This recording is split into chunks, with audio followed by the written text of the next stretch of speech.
Bonjour. Aujourd'hui, nous allons aborder le 4e chapitre de la lecture littéraire, à savoir la lecture psychanalytique. La psychanalyse est un ensemble de procédés et de concepts d'exploration de l'être humain.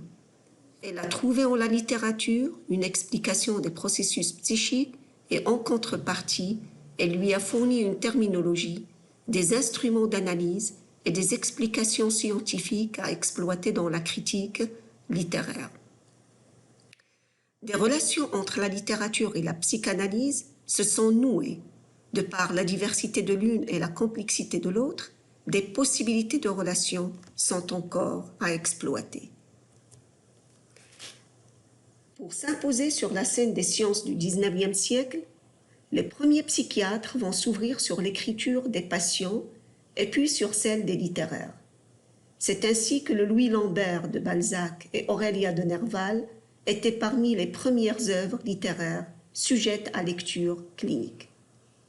Depuis, la psychanalyse et la littérature ont consolidé leurs liens. Les personnages ne sont plus les seuls à être identifiés à l'auteur-créateur, mais l'analyste, la lecture et le lecteur ont fait eux aussi leur entrée sur scène littéraire et analytique. D'ailleurs, ne sommes-nous pas, à travers nos lectures, en tant que simples lecteurs, critiques ou analystes, en quête de nous-mêmes? Recherche freudienne. L'activité de lecture littéraire ou autre oriente le lecteur vers des sujets auxquels il est plus sensible et qui font écho en lui. Freud s'est appuyé sur le travail de ceux qui l'ont précédé pour expliquer cette résonance dans le corps du lecteur ou même du spectateur. Elle est due à une reconnaissance d'un sentiment, d'une passion à forte charge émotionnelle, jusque-là partiellement ou totalement refoulée, et que ressent le lecteur et qui est nommée catharsis. La catharsis en tant que fonction de purgation est l'une des fonctions imputées à la tragédie depuis Aristote, mais elle sera généralisée par la psychanalyse à tout ce qui donne cet effet d'affect qui représente un effet saisissant que reproduit la littérature et l'art sur Freud. Avec une insatiable curiosité de l'esprit humain, il a essayé de le découvrir à travers la littérature en recourant à Balzac, Nerval, Molière, Cervantes, Shakespeare, Sophocle et bien d'autres de différents horizons et différents siècles. Se nourrissant ainsi de la connaissance humaine, Freud a pu relever des problématiques psychiques inconscientes et communes comme le narcissisme chez Ovide et le complexe d'Œdipe. Le discours conscient qu'est la littérature naît en partie de l'inconscient de l'auteur et démasque des formations inconscientes comme le rêve, les pulsions, le lapsus, la névrose, la sublimation dans son œuvre fondatrice de la science psychanalytique, intitulée L'interprétation des rêves et écrite en 1900, et en apparentant la littérature au rêve, Freud a élaboré des mécanismes communs à ces deux procédés de création. Parmi les plus répandus, on va trouver le refoulement, la sublimation et le complexe d'Œdipe. Le refoulement, c'est un mécanisme psychologique inconscient de défense du moi par lequel les sentiments, les souvenirs et les pulsions pénibles ou en désaccord avec la personne sociale sont maintenus hors du champ de la conscience, comme il le sera mentionné dans le dictionnaire de la psychologie. Autrement dit, le refoulement comme mécanisme de défense inconsciente du moi qui atténue ou supprime des effets psychiques suscités par des représentations ou des événements intolérables, cherche toujours à s'extérioriser dans le discours conscient. Il fera apparaître les tendances refoulées dans le champ de la conscience que peut représenter la littérature ou le rêve. Donc, on peut retenir que le refoulement est de nature langagière, parce qu'il se manifeste dans le langage verbal et non verbal à partir de comportement et de la parole. Freud a commencé par relever cette présence du refoulement qui se manifeste en littérature à travers les figures rhétoriques qui établissent un rapport étroit entre le sujet et le langage. Et c'est elle qu'on va découvrir dans la négation, la métonymie et la métaphore. La négation, elle acquiert son importance du fait que, comme le dit Freud, c'est la négation de ce manque dont le poids ne peut être porté par la conscience. Afin d'expliquer cette citation, nous allons revenir à la phrase de Lacan où il stipule que l'inconscient est structuré comme le langage. Donc, une fois la négation elle est présente dans le langage, pendant le travail analytique, elle est une manière de prendre connaissance du refoulé. L'exemple donné par Freud est celui du patient qui annonce « Vous demandez qui peut être cette personne dans le rêve, ce n'est pas ma mère ». Le fait qu'ici la mère soit niée est ce qui lui a permis de percer jusqu'à la conscience. Et c'est ce qui nous permet de dire que nier, c'est refouler. Quand c'est la négation, d'une chose représentée, c'est une question, dans ce cas-là, d'introjecter en soi ou de rejeter de soi. C'est une question d'intérieur et d'extérieur et de réalité, non-réalité. C'est pourquoi je vous invite, si vous voulez faire une lecture psychanalytique d'un texte, d'appliquer le cogito freudien « je suis là où je ne pense pas et je pense là où je ne suis pas ». La métonymie. Comme figure de style, elle est la représentation d'un élément par un autre qui en fait partie grâce au procédé de rapprochement et de contiguïté. Elle exprime le contenu pour le contenant, la partie pour le tout ou la matière pour l'objet. Elle représente chez Freud la notion de déplacement, qu'il appelle aussi transport, et qui concerne l'accent psychique ou encore le renversement des valeurs quand un détail obscur du rêve est le substitut de l'idée essentielle qui permet d'échapper à la censure. Et comme vous le voyez ici, ça veut dire que le principal, il sera représenté et désigné par le secondaire, ou bien, comme par exemple dans le poème des fenêtres, la fenêtre, il sera représenté et substitué par le mot vitre. La métaphore, c'est un autre mécanisme du rêve mis en évidence par Freud, et elle est un déplacement, mais cette fois, comme le dira Lacan, c'est un déplacement par substitution et non par contiguïté. Par substitution d'un champ par un autre, le plus éloigné possible, et qui déclenche l'étincelle poétique de la métaphore en exprimant un désir inconscient. Si la métaphore désigne une chose par une autre qui lui ressemble, ce qui explique d'ailleurs le déplacement par substitution, il n'en reste pas moins que l'outil de comparaison ainsi que le comparé soit absent. C'est un déplacement marqué par l'absence de l'outil de comparaison et parfois du comparé. Malgré cette absence, la métaphore est comprise parce qu'il y a une condensation de sens dans un seul mot. Condensation due au fait qu'elle se base dans une première étape sur l'analogie et la métonymie d'abord. Dans la métaphore, le sujet du désir se mobilise en d'autres objets en tant qu'objet perdu. C'est ainsi que s'opère l'accès au symbolique à travers le langage qui exprime le refoulement. Pour Freud, la substitution de l'absence est le père du totem et tabou.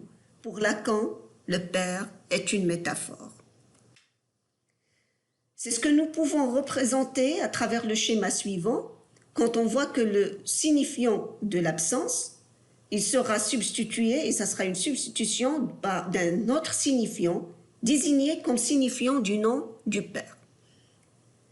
Ce qui nous permet de dire, suite à Lacan, que la métaphore est une substitution signifiante. La sublimation, c'est le travail de transformation de la pulsion et d'instinct inférieur en sentiment supérieur et non sexuel, grâce à l'investissement d'un objet socialement valorisé, comme la peinture ou l'écriture, ou tout simplement la création. Freud a au début trouvé en la sublimation de Léonard de Vinci un sentier de la création avant qu'il n'élargisse son champ d'investigation à la littérature et au culturel.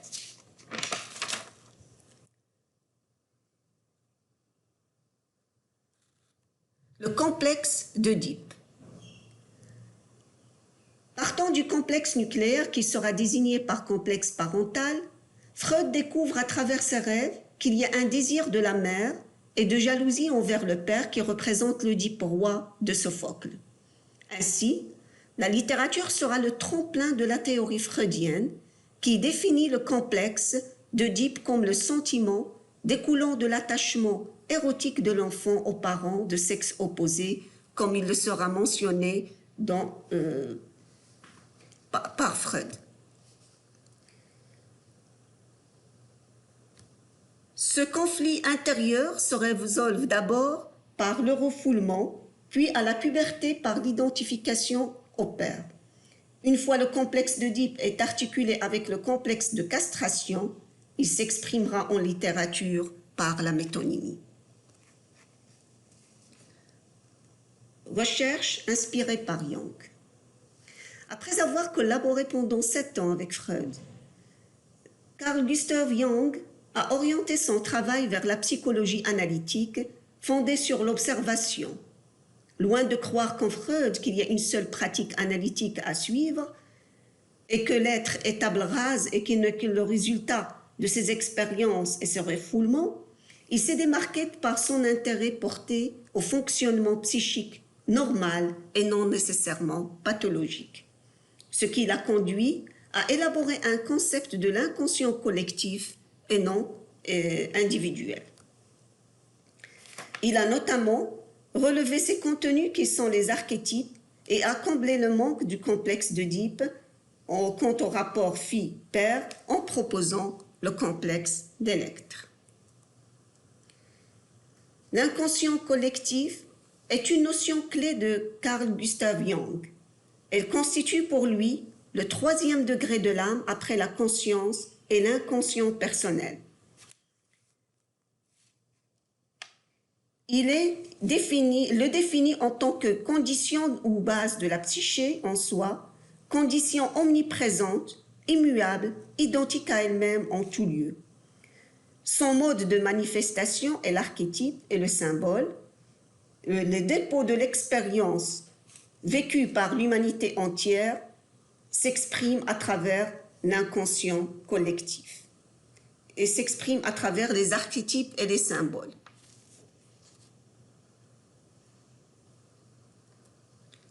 Les archétypes désignent des images anciennes, comme l'image du dragon, du paradis perdu, etc., qui constituent un fond commun à toute l'humanité. Ils sont des traces mnésiques inscrites dans l'anatomie cérébrale à côté des souvenirs personnels. C'est pourquoi ils sont portés par les récits fabuleux, la mythologie, les contes, les légendes et se manifestent notamment dans les rêves, les délires et les arts picturaux. Bref, ils constituent la structure imaginante de l'inconscient collectif.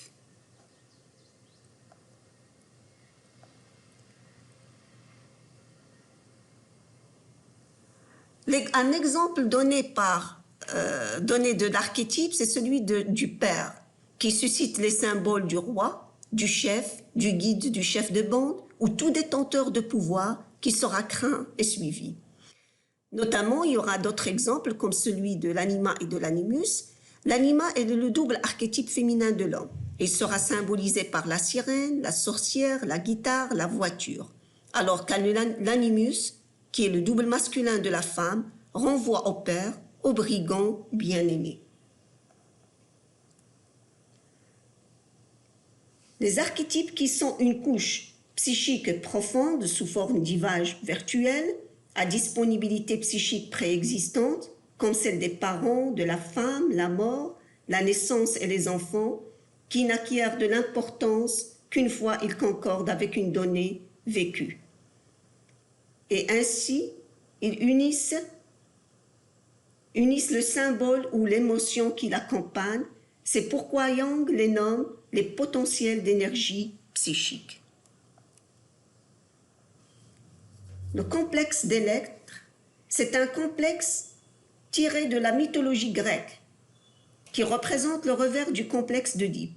Il décrit la variante fille-père non signalée dans le complexe d'Œdipe, et malgré certaines différences entre les deux, on peut dire de manière générale, c'est l'Œdipe féminin, et les deux complexes décrivent l'attitude à l'égard des parents, et ce même si Freud ne voit pas d'analogie entre la position de la fille et du garçon à l'égard des parents. Maintenant, nous allons voir la psychocritique de Charles Moran. La psychocritique est une méthode d'approche psychanalytique des textes littéraires. Elle est élaborée par Charles Moran. Elle est une recherche raisonnable de l'inconscient de l'écrivain et des motivations inconscientes qui l'animent, et ce à partir des images répétées dans leurs variations dans un texte ou dans une œuvre. Elle consiste à étudier une œuvre ou texte pour relever des faits et des relations issus de la personnalité inconsciente de l'écrivain ou du personnage. En d'autres termes, la psychocritique a pour but de découvrir les motivations de l'écrivain en isolant et en étudiant la trame du texte, des structures et en exprimant la personnalité inconsciente de l'écrivain, comme l'avance Moran. D'où on peut parler d'une recherche de l'individuel plutôt que du collectif avec une focalisation sur le texte. Les métaphores obsédantes, c'est à partir de la superposition des textes que la méthode morienne peut relever la présence de structures latentes, de thèmes obsédants, de mots et d'images répétitives que Charles Moran appelle les métaphores obsédantes. Moran cherche à partir des métaphores ou termes obsédants un réseau symbolique, c'est-à-dire des relations entre les mots et les images dans plusieurs textes. Donc, tout en annulant les particularités, il conserve les articulations communes. C'est presque la même démarche empruntée par Vladimir Propre, qui cherche dans les contes disparates des éléments communs. Le mythe personnel, après l'étape qui se contente du texte et de ses relations inconscientes qui ont échappé à l'écrivain et au lecteur non averti, la psychocritique fait un retour à la biographie pour vérifier l'expression et le portrait inconscient de l'écrivain dégagé par les réseaux symboliques des métaphores obsédantes et qui constituent le mythe personnel de l'écrivain. Le mythe personnel est l'expression de la personnalité inconsciente de l'écrivain et de son évolution à travers l'œuvre ou le texte qui serait ponctué par la présence d'un ensemble de métaphores obsédantes qui entretiennent entre elles des relations et forment des réseaux symboliques.